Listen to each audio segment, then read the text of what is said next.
Hi friends, welcome to our channel. In this video, I will tell you and show you how to take a screenshot on any iPhone. Other friends, don't forget to subscribe to our channel.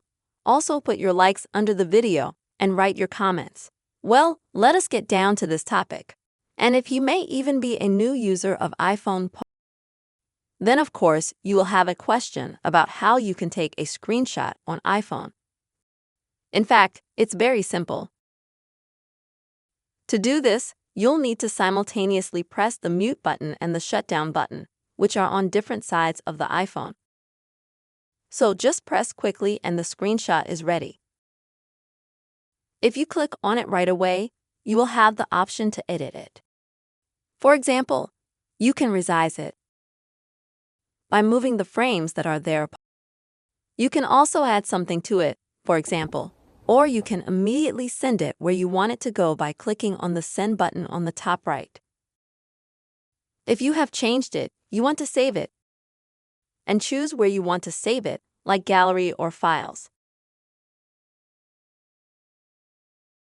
Also, if perhaps you want to take not selfies, but perhaps a video of your screen, then you'll need to swipe from the right side from top to bottom and click on this button on this widget, and you'll have a video demonstration start.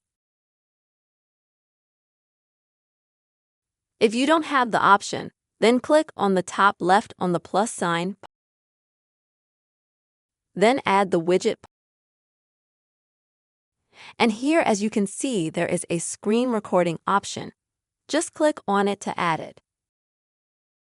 Also, friends, if you have Siri connected to your iPhone, and you can control your iPhone through Siri search engine, then just say, "Hi Siri" or "Siri, take a screenshot."